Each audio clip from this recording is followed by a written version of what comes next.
दोस्तों नमस्कार। पूरी दुनिया में टैरिफ वॉर छेड़ने के बाद अब प्रेसिडेंट ट्रंप ने नया मोर्चा जो खोला है वो है ब्यूरोक्रेसी। बहुत ही इंटरेस्टिंग ऑर्डर है और ये मैं इसलिए ऑर्डर को पढ़ के खुश हूं कि पिछले कई महीनों से कई सालों से लगातार भारत सरकार को भी मैं ये कह रहा था कि आपको इस तरह का कुछ करना चाहिए, क्योंकि हिंदुस्तान में जो स्टार्टअप और एमएसएमई है उनको पूछने वाला कोई नहीं है और जो हमारे कानून हैं वो आउटडेटेड हैं, वो बदलती हुई दुनिया को एकोमोडेट नहीं कर पा रहे हैं। लेकिन हिंदुस्तान में इस बात की किसी ने सुनवाई नहीं करी, इसीलिए हमारे यहाँ पे इंडस्ट्रियलाइजेशन और इनोवेशन दोनों ही नहीं हो पाए। दुनिया का सबसे बड़ा बाजार, लेकिन हम वहां नहीं पहुंच पाए जहां चाइना और अमेरिका पहुंच गए। क्योंकि उसका कारण क्या था?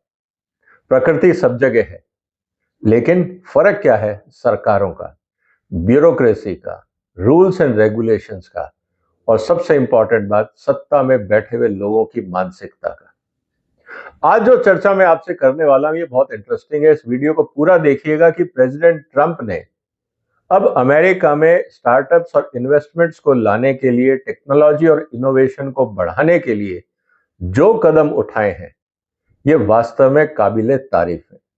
भारत सरकार को इनसे सीखना चाहिए, राज्य सरकारों को भी सीखना चाहिए।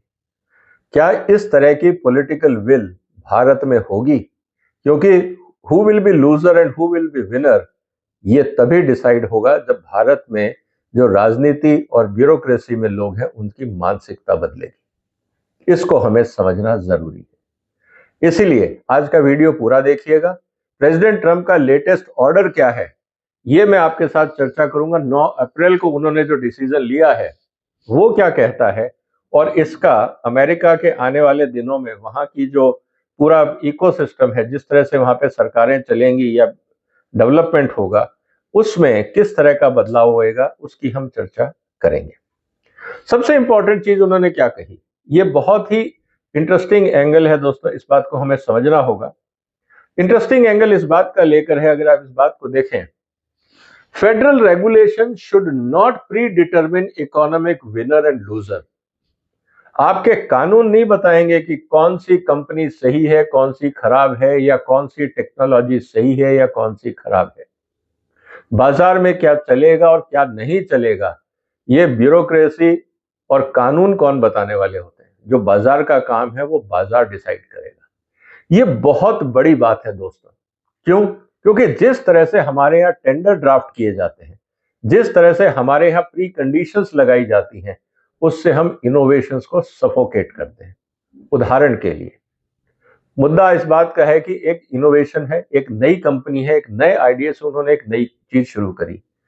टेंडर डॉक्यूमेंट में रिक्वायरमेंट है आप पिछले 3 साल की बैलेंस शीट दीजिए, आप टर्नओवर दिखाइए, आप नंबर ऑफ एम्प्लॉयज दिखाइए, आप वगैरह वगैरह वगैरह। जो आउटडेटेड कॉन्सेप्ट्स हैं उनके आधार पे टेंडर बने हुए हैं।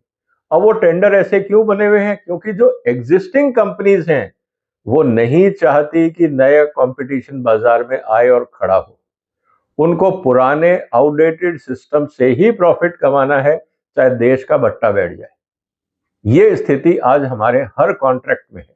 आप उठा के देख लीजिए, आपके पास एक बहुत अच्छा आइडिया है, आप ब्यूरोक्रेसी के पास जाइए या उनके जो टेंडर निकलते हैं आप उनको पढ़िए, वहां लिखा होता है give us 5 years 3 years balance sheet, show us your turnover. अरे भाई, नई कंपनी है, नया आइडिया है, कहां से लाएगा टर्नओवर? तो अल्टीमेटली आप कहते हैं नहीं, आप पहले 3 साल अपना एक्सपीरियंस दिखाइए।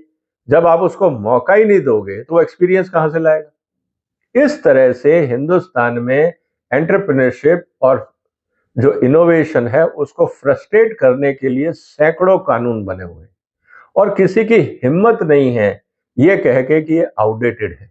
क्योंकि अगर ब्यूरोक्रेसी कहेगी ये आउटडेटेड है तो लोग ये कहेंगे कि साहब आपका क्या इंटरेस्ट है? क्या आपने कोई कमीशन ली है? आपका कोई करप्शन इंटरेस्ट है इसमें? सवाल इसलिए आता है कि इसके बाद ब्यूरोक्रेसी हाथ नहीं उठाती। उसके अलावा बात आती है पॉलिटिकल सिस्टम की। पॉलिटिकल सिस्टम ये कहता है कि साहब हमको क्या पड़ी है, हमें तो वोट जीतना है। अब इनोवेटर है नहीं है, इतना टाइम किसी ब्यूरोक्रेसी और मंत्री के पास नहीं है कि जाके वो समझे कि नई टेक्नोलॉजी क्या है। क्योंकि उनका ये कहना है कि 150 करोड़ का देश, हम किस किस के हाथ पैर पकड़ेंगे और जाके समझेंगे, हमारे पास तो टाइम है नहीं। कुल मिला के स्थिति ये है कि देश में रास्ता कौन दिखाएगा ये किसी को नहीं पता। यही बात प्रेसिडेंट ट्रंप के सामने भी थी, तो उन्होंने जो डिसीजन लिए उसकी मैं चर्चा आज आपके साथ करूंगा। इसलिए इस वीडियो को देखिएगा, शेयर करिएगा और हमें सपोर्ट भी करिए और इस चैनल को सब्सक्राइब भी करिए। तो जैसा उन्होंने कहा कि federal regulation should not predetermine economic winners and losers, some regulations operate to exclude new market entrants. जैसा मैंने आपको कहा कि कुछ कानून तो इसीलिए बनाए गए हैं कि नया खिलाड़ी बाजार में आए ही नहीं, क्योंकि पुराने जो खलीफा हैं उनकी कुर्सी और उनकी रोजगार बचे रहना चाहिए। Regulations that reduce competition, entrepreneurship and innovation, as well as the benefit they create for American consumers, should be eliminated. Clear आदेश है। ऐसे कानून जो अमेरिका की एंटरप्रेन्योरशिप, इनोवेशंस और कंपटीशन के बीच में आते हैं, उन सब को हटा दिया जाए। रिव्यू की बात ही नहीं कही, आइडेंटिफाई करो और हटाओ, उनको मॉडिफाई करने की जरूरत ही नहीं है। उनकी जरूरत आज अमेरिका में नहीं है। तो सवाल इस बात का है कि क्या उनकी जरूरत भारत में है? क्या भारत सरकार इस तरह का कदम उठाएगी? अब अगर वो कहेंगे कि हाँ उठाएगी, तो तरीका क्या है? यहां पे भी प्रेसिडेंट ट्रंप ने बड़ी अच्छी बात कही और मुझे लगता है कि भारत सरकार को वो भी सीखने की जरूरत है। उन्होंने क्या कहा है कि जो chairman of federal trade commission है, जो वहां की ट्रेड बॉडी है, और जो अटॉर्नी जनरल है, जो कानूनों में सबसे ऊपर बड़े अधिकारी हैं, वो complete review of all regulations. ये नहीं कि एक दो बता रहे हैं, ऑल मतलब ऑल। ये नहीं कि हम एक डिपार्टमेंट करेंगे फिर दूसरा करेंगे, उसकी जरूरत नहीं है, सब हटाइए। Complete review of all regulations subject to the rule making authority and identify those create और facilitate creation of de facto और डी यूरे मोनोपोलीज। उन सब कानूनों को हटाइए जिससे मोनोपोली क्रिएट होती है या होने की संभावना है। उन सब कानूनों को हटाइए। आज टेलीकॉम में क्या हो रहा है? कोई नया खिलाड़ी क्यों नहीं आ पा रहा? क्योंकि टर्म्स एंड कंडीशंस ऐसी हैं कि अल्टीमेटली दो ही खिलाड़ी रह गए, बाकी सब या तो सिक हो गए या मर्ज हो गए या एग्जिट हो गए। इसी तरह से आप एयरलाइंस में देख लीजिए, आपके पास दो ही एयरलाइंस अथॉरिटीज रह गई। वर्चुअली रेलवेज एक मोनोपोली है भारत सरकार की। इसी तरह से आप पावर डिस्ट्रीब्यूशन में देख लीजिए, आपको हार्डली या तो स्टेट डिपार्टमेंट मिलेगा या एक आधी कोई प्राइवेट कंपनी मिलेगी।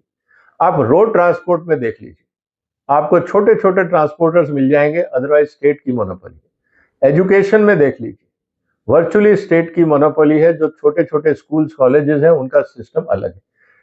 जो रिसर्च है, एग्रीकल्चर रिसर्च के अंदर हिंदुस्तान में मोनोपोली, आईसीआर के अलावा कोई सिस्टम ही नहीं है। इसके अलावा ऐसे बहुत सारे डिपार्टमेंट हैं जिसमें हमें लगता है कि भारत में मोनोपोली है और इसीलिए वहां पे काम नहीं हो रहा, इसीलिए वहां पे डेवलपमेंट नहीं हो रही जिस रफ्तार से होनी चाहिए। इसके अलावा क्रिएट और facilitate creation of de facto और डी यूरे मोनोपोलीज के साथ साथ create unnecessary barrier to entry of new market participants. जितने टेंडर रेगुलेशंस हैं, सीवीसी की गाइडलाइंस हैं, इन सब को रिव्यू करिए, हटाइए अगर वो नए खिलाड़ी को आने से रोकते हैं। पुरानी कंडीशन, 3 साल का ट्रैक रिकॉर्ड, 5 साल का ट्रैक रिकॉर्ड, ये सब ट्रेड बैरियर्स हैं, एंट्री बैरियर्स हैं, ये सब हटने चाहिए। नहीं तो एक स्टार्टअप को आप कैसे स्पेस देंगे? आप उनसे जिस तरह का एक्सपीरियंस मांग रहे हैं वो कहां से लाएंगे? अगर उसका आइडिया ब्रिलियंट है लेकिन उसके पास आउटडेटेड डॉक्यूमेंटेशन नहीं है तो वो क्या करे? उसकी क्या गलती? इसका मतलब ये है कि हमें इस बात को समझना होगा।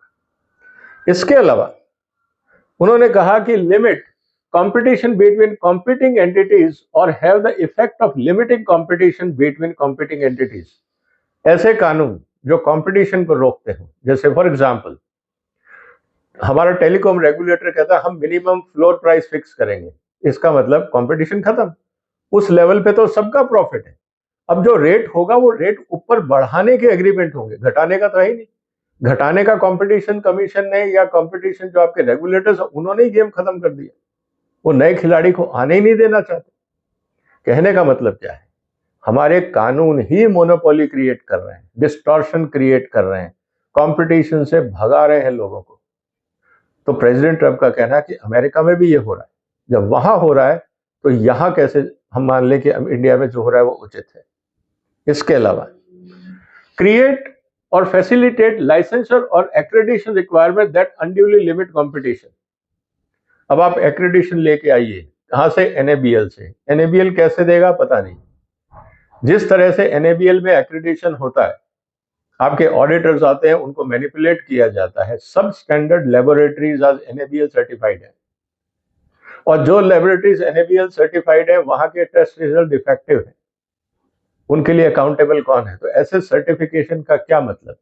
BIS mark product, FSSAI mark product full of adulteration, कौन जिम्मेवार है? ये भी तो एक एक्रेडिशन है। खाने में जितनी मिलावट है, पेस्टिसाइड्स में जितनी मिलावट है, रेगुलेटर्स का रोल क्या अगर वो कंट्रोल नहीं कर पा रहे? क्या ऐसे रेगुलेटर्स हमको चाहिए, या वो सिर्फ रेंट सीकिंग के लिए क्रिएट किए गए हैं? अल्टीमेटली नुकसान किसका हो रहा है? एक तरफ कंज्यूमर परेशान है और दूसरी तरफ देश पीछे जा रहा है, लेकिन ब्यूरोक्रेसी वही की वही है, फल फूल रही है।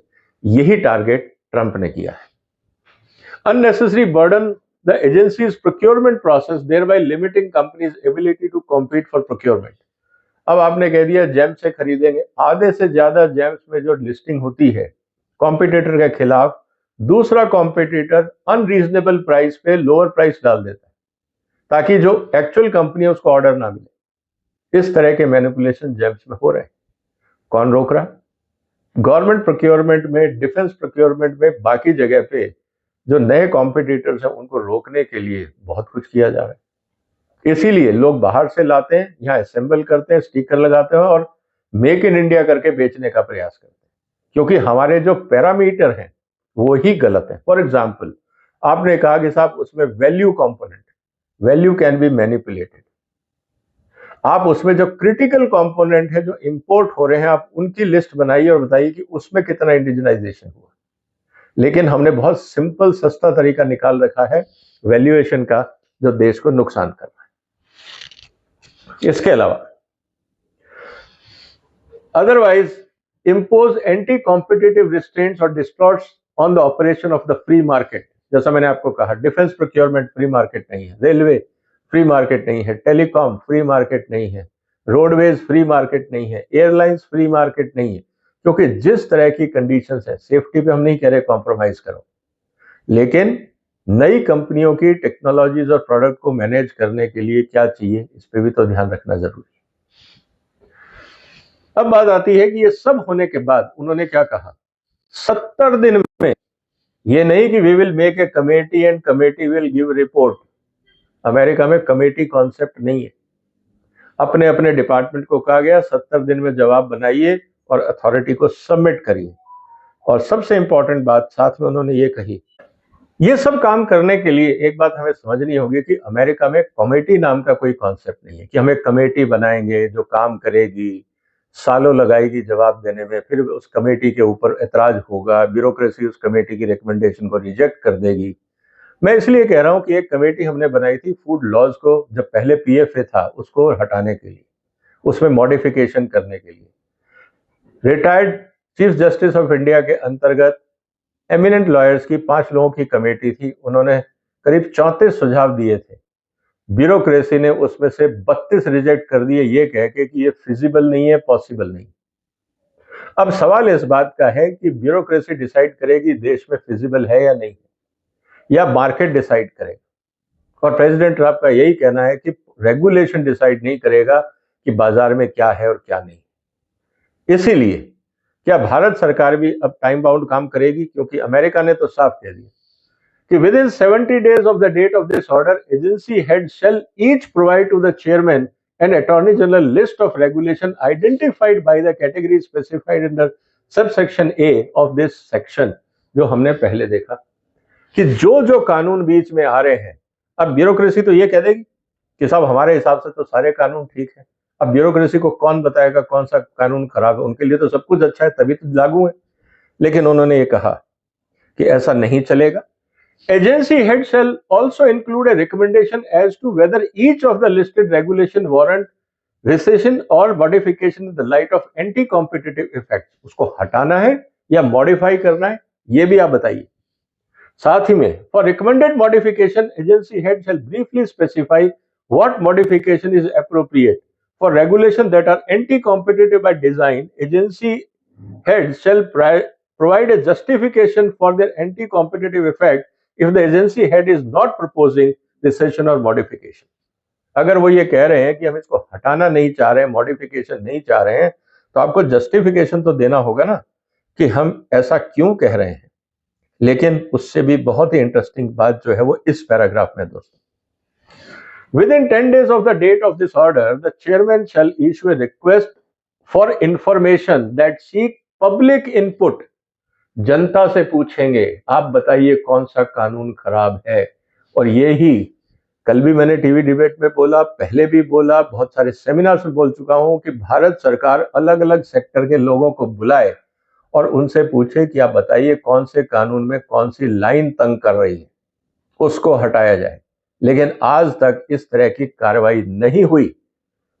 मोदी साहब से उम्मीद थी, लेकिन अब वो क्या कर रहे हैं नहीं पता, लेकिन अभी तक ऐसी कार्रवाई हमने पब्लिक डोमेन में नहीं देखी। क्लोज डोर हो रही है, उसका कोई मतलब नहीं है, क्योंकि जब तक पब्लिक के सामने नहीं होगी, पब्लिक कॉन्फिडेंस नहीं होता है। Seeks public input on the identification of regulations that fall within the category specified in subsection A of this section, as well as comments explaining the proposed classification. This request shall remain open for 40 days. Upon the close of RFI period, the chairman shall convey any relevant response to the agency with rule-making authority over the identified regulation. कहने का मतलब क्या है? 40 दिन, 10 दिन के अंदर ये पब्लिक नोटिस होगा, 40 दिन तक ये पब्लिक के कमेंट के लिए खुला रहेगा, मतलब 50 दिन। 70 दिन का टाइम दिया है ब्यूरोक्रेसी का कि आप अपने आप भी उठा लीजिए। एक तरफ 70 दिन, एक तरफ करीब 50 दिन।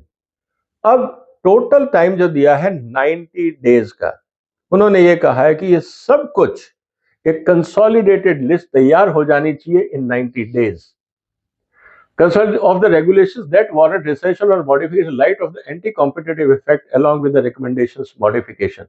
The chairman may include the consolidated list regulations not originally included in the agency list if such regulations fall within at least one of the category outlined in subsection of this section.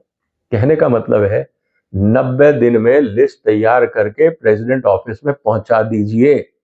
Committee वमेटी हमको नहीं चाहिए, हमें result चाहिए, action चाहिए। तो दोस्तों, जब ऐसे काम होगा, तो जब प्रेसिडेंट डोनाल्ड ट्रंप का जो एक एजेंडा है मेकिंग अमेरिका ग्रेट अगेन, मुझे लगता है कि वो उसके रास्ते पे है। एक तरफ अंतर्राष्ट्रीय बाजार में अपने हक के लिए लड़ रहे हैं और दूसरी तरफ अपने देश के अंदर जो समस्याएं हैं उनका भी समाधान कर रहे हैं। क्या भारत ऐसा नहीं कर सकता? क्या हम लोगों को ये नहीं सीखना चाहिए? हमारे यहाँ पे ये डिसीजन कौन लेगा, इस तरह का बोल्ड पॉलिटिकल डिसीजन कौन लेगा, ये तो वक्त बताएगा। अभी तो उम्मीद नहीं दिख रही है। तो मेक इन इंडिया और विकसित भारत के सपने कैसे पूरे होंगे? मैं पैसिमिस्ट नहीं हूं। बहुत सारे लोग बोलते हैं मैं पैसिमिस्ट हूं, मैं रियलिस्ट हूं। जो हकीकत सामने है उसको एड्रेस तो करो। आपके घर में, आपके शरीर में बीमारी है और आप मुस्कुरा रहे हो, इसका मतलब ये नहीं कि सब ठीक है। हकीकत पहचानिए। मुस्कुराने से बीमारी जाएगी नहीं, बीमारी हटाने से ही बीमारी जाएगी। उम्मीद है दोस्तों आपको ये चर्चा पसंद आएगी। इस वीडियो को शेयर करिए, इस चैनल को सब्सक्राइब करिए। फिर मुलाकात होगी एक और महत्वपूर्ण मुद्दे के साथ। अपना ध्यान रखिएगा। फिलहाल वंदे मातरम।